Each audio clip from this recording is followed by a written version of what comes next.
Soundwave go from a silent cosmic eye in the sky to a roaring German masterpiece on the pavement? We are deconstructing the radical mechanical evolution from his orbital satellite form to the high-performance Mercedes-Benz SLS-AMG. Explore how this shift from abstract technology to luxury engineering redefined a Decepticon icon. Soundwave's Revenge of the Fallen Satellite mode is one of the most abstract alt modes ever put on screen. It's not just a disguise, it's an ideology.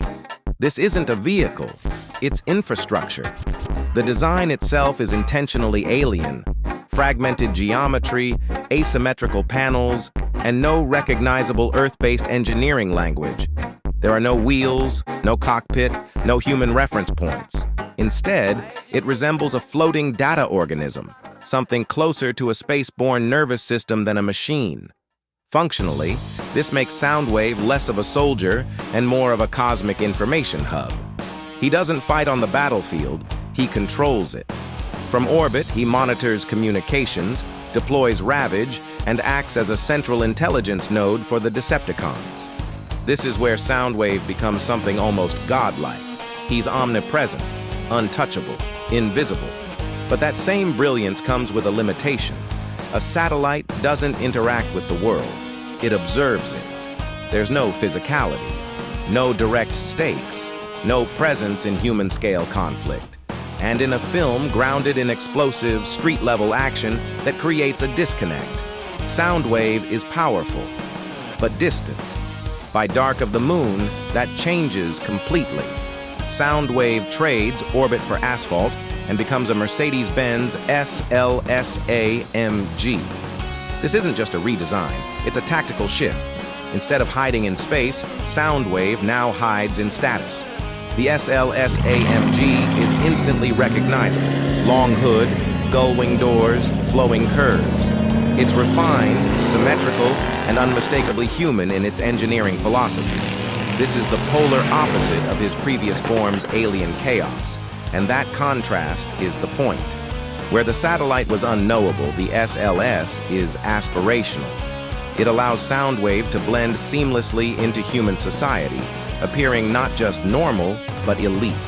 He's no longer above humanity, he's among it. But there's something unsettling about that. Because now, the surveillance isn't distant, it's right next to you. The SLS-AMG introduces a new challenge. How do you hide a war machine inside something this clean? This is where the transformation design becomes critical. Unlike bulkier transformers, Soundwave's Mercedes form minimizes visible kibble, those leftover vehicle parts that usually hang off the robot mode. Panels are tightly integrated, folding inward with precision. The gull-wing doors, for example, don't just open. They redistribute into shoulder structures and upper back plating. Everything has a purpose. Nothing feels wasted. The color palette reinforces this evolution. In orbit, Soundwave is cold. Blue, metallic, almost digital. On Earth, he becomes silver, polished, reflective, high-end. It's no longer about blending into space.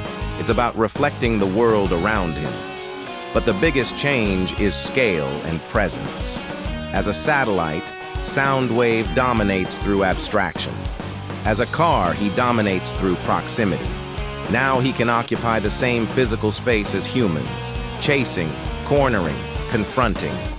The intimidation factor becomes immediate and personal. He's no longer watching the battlefield. He is the battlefield. Then comes the modern shift, seen in the Bumblebee era and beyond.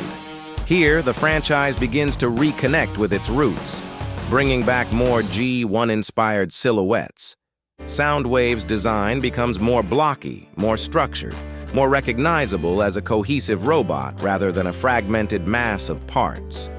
This is a deliberate move toward clarity. But it's not just nostalgia, it's evolution.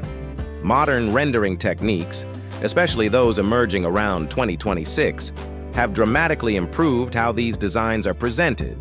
Materials now have depth, brushed metals, layered alloys, micro scratches, and dynamic reflections. The textures feel tangible in a way earlier films couldn't achieve. This allows legacy designs to exist in a hyper-realistic world without losing their identity. At the same time, there's a functional divide emerging.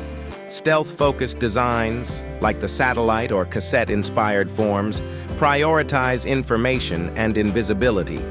Pursuit-focused designs, like the SLS-AMG, prioritize speed, presence, and engagement.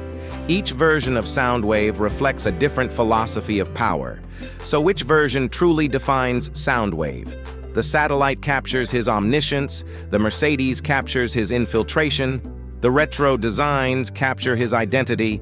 But if we're talking about essence, Soundwave has always been about control, not chaos, not brute force. Control. Like, subscribe and let me know, which Soundwave design do you think is the best?